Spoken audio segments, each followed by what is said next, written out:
Mango Airlines, one of South Africa's many low-cost carriers, an airline that has been profitable and stable over the years. With its bright orange livery on its aircraft and crew, Mango was a local favorite. Today on the show, we'll be taking you through the journey of Mango Airlines and telling you how a successful low-cost carrier took a steep nosedive into financial loss. We'll be telling you how the South African government set up Mango for failure. This is The Storm Ahead, the journey of the South African aviation industry.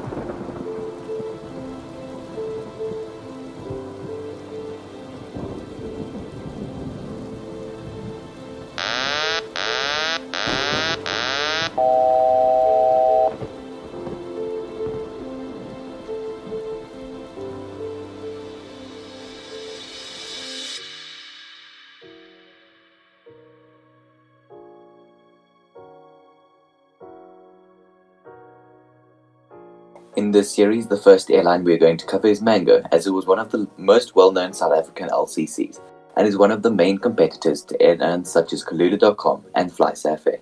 Mango has a route network of 9 routes, placing it in close competition with other carriers. Mango also has great prices and a recent fleet of Boeing 737-800s, which made them an appealing airline to the public. Mango, which is a subsidiary of state-owned South African Airways, was set up to facilitate more competition in the domestic aviation industry. It was also designed to give travellers more freedom of choice when booking. After all, there was the start of the South African low-cost carrier revolution. At the time when Mango was founded, 2 low-cost carriers were operating. Original LCCs Comair's Kulula.com and One Time. One Time sadly went into liquidation and later suspended operations in 2012. Later on, there was a very steady patch where the majority of things were going smoothly between all the domestic airlines. This was until 2014 when FlySafair came into the picture, and so suddenly there was this new competition between the different operators. FlySafair were pulling in their passengers, their marketing, good aircraft and friendly crew, and most importantly their nearly 98% on-time arrival and departure rate, were the factors that contributed to their success. Even after FlySafair appeared in the picture, Mango was still innovating. In 2012, Mango introduced their G-Connect in-flight Wi-Fi, and this was one of the first, and still to this day, one of the only domestic airlines to introduce this. Mango filled this gap when the other domestic carriers fell in South Africa. Many airlines came and went, such as Velvet Sky, One Time, and more recently South African Express Airways. Mango always stepped in and filled the demand that was left behind. The airline also had a share of a different market, flights to and from Lanseria. Initially, it was just Mango and Kulula.com operating these routes, which made it easy for people living in North Gauteng to use Mango services out of Lanseria. Mango also had a monopoly on a more unusual route, Johannesburg to Zanzibar direct. No other carriers were fulfilling this, and so Mango had the upper hand. Even with a monopoly on the market in some areas, Mango still struggled to keep up with an ever-changing aviation industry.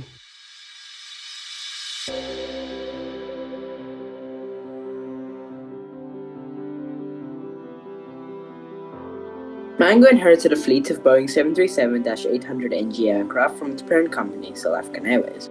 While there were pros of having SAA as a parent company and the SA government as a funding source, the cons well outweighed the pros in the end.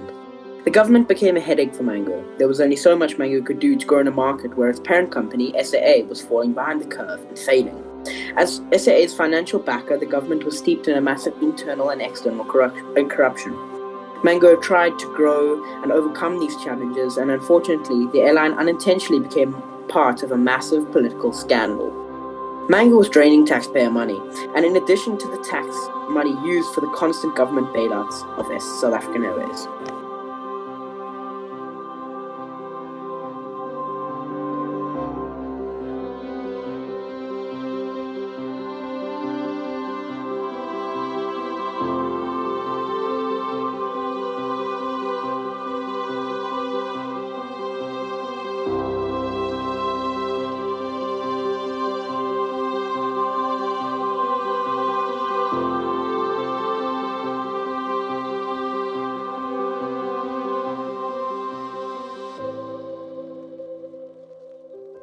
But let's talk about this one, especially if you're expecting to get onto a Mango flight this morning. This is the other big story. Some airline passengers were halted in their tracks just over the past couple of hours as Mango has been grounded. That's because it hasn't paid AXA. Scores of people are now stranded and they don't know when they will be allowed to fly. Well, Heidi Giokos is on that story. She's at OR Tambo International Airport for us this morning.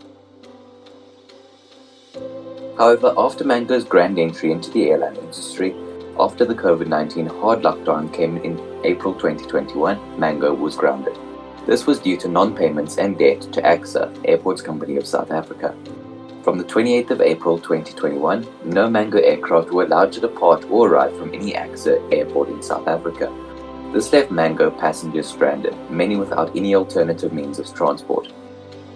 Flights were low due to the pandemic, and specific routes such as Johannesburg and Cape Town to Bloemfontein and Johannesburg to Zanzibar only had one or two airlines operating these routes, meaning that passengers had barely any options. The money for the flights had never been refunded.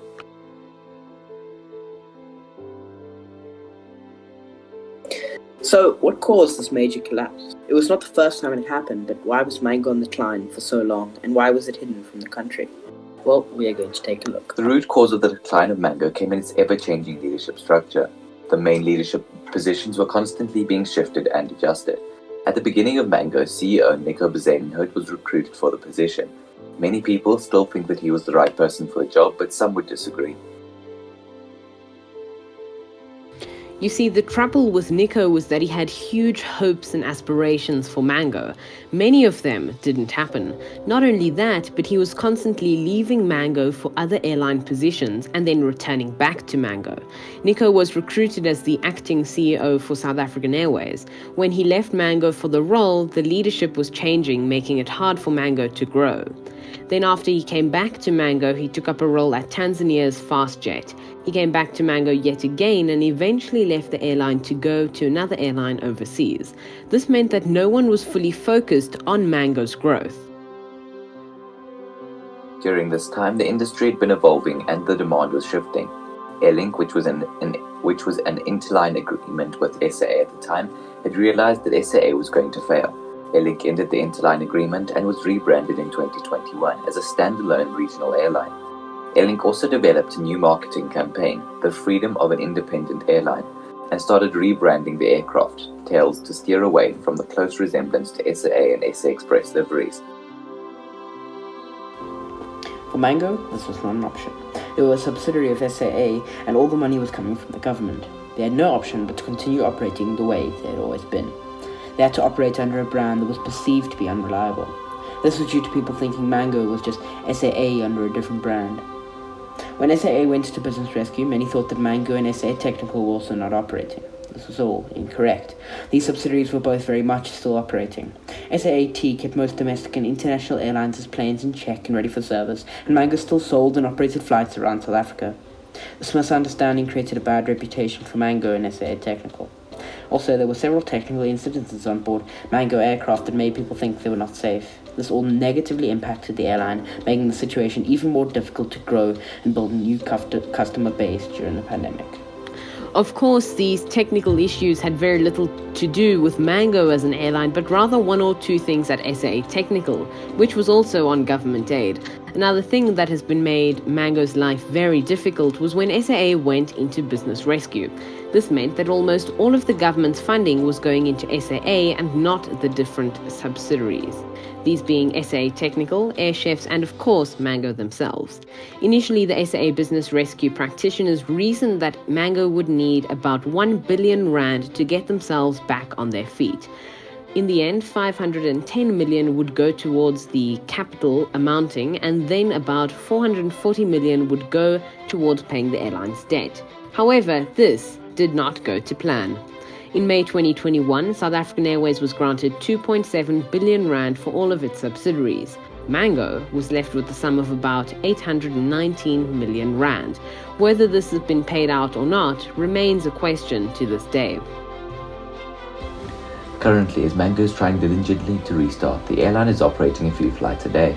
Mango is struggling with bookings as they do not have many people willing to risk delays or their bookings in general. It does appear as though they are a safe airline with regards to their safety, but as SAA Technical is not in their control and most other airlines in the country get serviced or maintained by SAAT, they are relatively similar in terms of safety. However, this is different for the two outliers in this situation, British Airways, Comair and Kaluta.com, were with SAAT but later brought Lufthansa Technik to service their aircraft. It has been really sad to watch such a demise of an airline and see it go down mainly due to the lack of management, as well as the fact that they are a subsidiary to a government airline that has been struggling to survive for a long time. We are all very inquisitive to see if Mango can recover and what their future holds for them. We contacted the acting CEO of Mango, William Ndlovu, who declined to comment on the story. The airline holds potential if it can get a comprehensive management team that can give the airline and change it and propel it away from its current struggles. The real question is, has the damage already been done?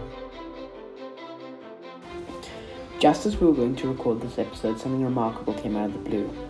Yet again, on May 31, Mango was left unsure if the airline could operate into June 2021. Flights were halted yet again and many delays occurred. We still do not know what their future holds. Mango's operations remain in a stop-start situation. We just never know. As a government-funded airline, the bailouts just keep on coming for Mango and SAA. The real question for the government is, when and where will the line be drawn?